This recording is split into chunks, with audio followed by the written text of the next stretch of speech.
haven't made a video in a very long time. I'm taking a very quick intermission this morning just to have a little chat about something that's been on my mind. And this is completely off the cuff, so I actually don't know where I'm going with this. I just have a question in my head that I just wanted to explore. So at the very beginning of this year, this is a controversy that sparked in the writing and publishing community, where American Dirt came out, and it was written by a white woman about the migrant experience. And people were quite livid about that because it was not an Own Voices book. You have a lot of Own Voices books on the migrant experience, but they don't get seven-figure deals. They don't get the kind of clout that this book got. It's just so much was put behind this book, whereas you don't see that kind of interest and passion and zeal behind an Own Voices book on the migrant experience. So that really sparked a controversy. Then just on my own, this was not as big of a controversy, but something that I was reading was, I think it was Where the Crawdads Sing. It was about one region of the United States, a part of the South, and the author, I guess, is not from that region. So in some of her dialogue, I guess she got the accent and some of the particulars of that region of the United States wrong, because that's not where she's from. And you had people from that region writing reviews and commenting on how they were really pissed. They were really upset that she didn't do her research, she didn't do her due diligence, that she got it wrong. And so that has got me thinking a lot about this concept of Own Voices. And of course, being Asian American, and this has been going on way before Own Voices was even a thing. I remember back in the 90s, we were having these conversations about, when the novel's main characters or protagonist or the situation that it's depicting, the plot, is something that's very much about the Asian culture. Is it okay for somebody who is not a native to the Asian culture to write that story? So this has been raging for a very, very long time. And as an Asian American, I've always taken a very personal interest. I do feel like I have a dog in that fight, and I've always cared about this issue. Throughout the years, decades now, I've hopped from position to position, and it's really hard because I think at the end of the day, it has to be a case-by-case consideration. You can't have these blanket conclusions about who can write what. That's just a very dangerous road to walk down. And so we have to say we are going to take it on a case-by-case basis. We have a sense of what factors to keep in mind, and that's really all we can do. So I'm kind of setting things up for you here, so bear with me. I was watching this video by a huge booktuber who's writing a novel, and it's a fantasy, and she is incorporating elements of ceremonial magic. And so she was doing some research and creating a video, a vlog about some of her process. And the way she's not a ceremonial magician, not an occultist, not a witch, does not identify in any way. She's probably, if I had to guess, my guess would be she's agnostic or atheist or not all that spiritual, basically. And the way she talked about ceremonial magic, it made me uncomfortable. It reminded me of how I feel when people who don't know a lot about Asian culture or Asian American culture talk about it. You know what I'm saying? Like, I really got the same exact feeling. But when I say, when we talk about Own Voices and it's a race or a gender or it's identity politics, everybody is a lot more sensitive and understanding. But then when we're talking about the witch, suddenly we don't matter. For example, one of the things that comes up in conversation a lot among writers and in the publishing industry, especially those who are trying to be a little bit more culturally sensitive, in the fantasy world, right? So if you're writing fantasy, what do you do if you want to set it in a fantastical world that is Asian inspired, but you yourself are not of Asian descent?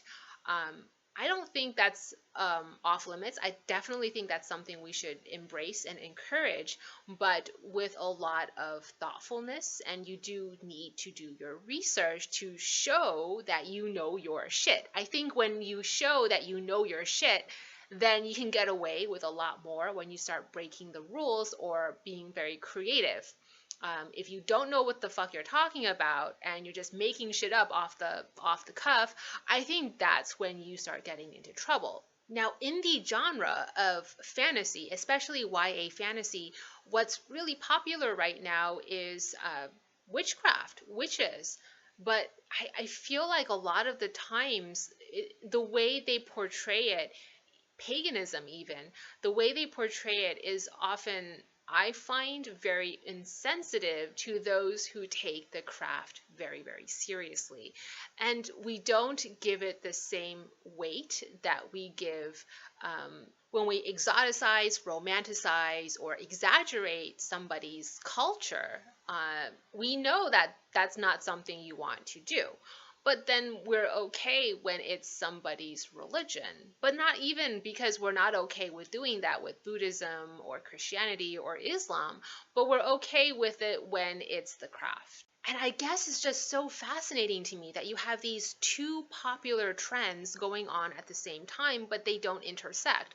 The first of those popular trends is the own voices trend in publishing and writing, where in the media, actually, just in media in general, where we're saying, well, we want people who are native or who have that experience, that firsthand experience, to write stories about that experience. If you don't have that firsthand experience, you should tread very lightly when writing about that experience. Hashtag own voices.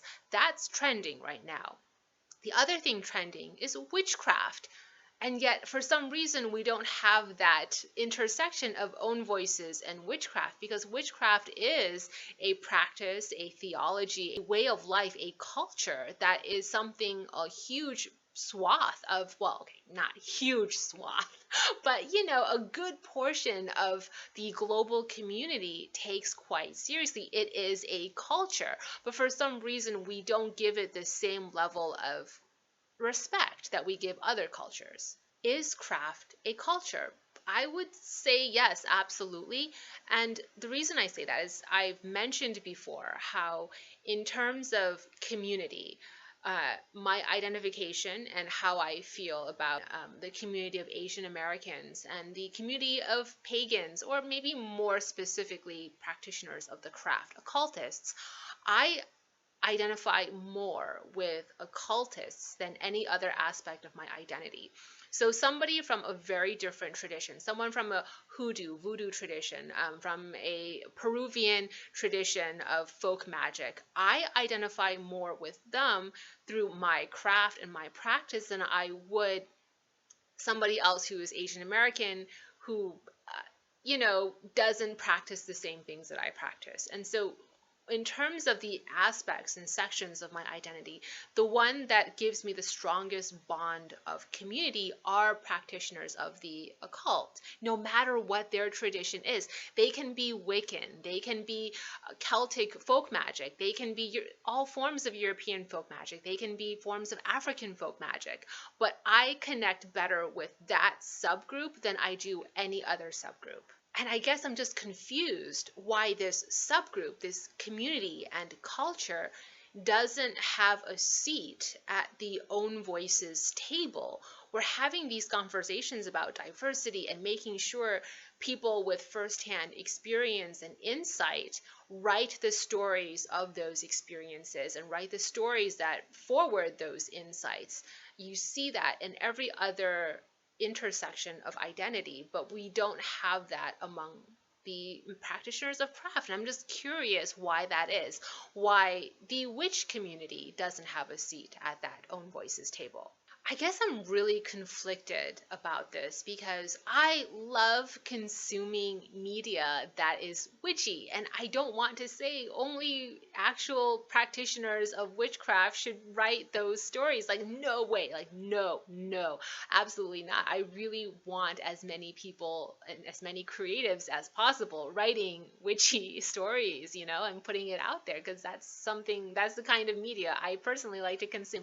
Even when it's trashy, I still love it. I guess the only thing I just want to very gently put out there is, when people who are practitioners of the craft see a depiction of witchcraft and say, you know what, that's a little bit problematic in my opinion, that at least that voice is taken seriously. And that's just not what we see today. I feel like when I as a POC, as an Asian American, if I see a depiction of an Asian American that's a little bit problematic, a little bit stereotypical, kind of two-dimensional, and I say something, I feel like for the most part I am taken seriously. But if I say the same thing about a depiction of witchcraft, if I say, well, that depiction of the craft is a little bit problematic, I'm not taken seriously, or that's dismissed because it's like, well, that's not an own voices issue.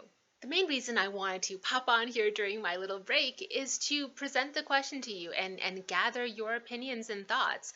How do you feel about the complete non-intersection of the own voices movement and the two-dimensional stereotypical depictions of the craft in mainstream media? How do you reconcile that in your mind?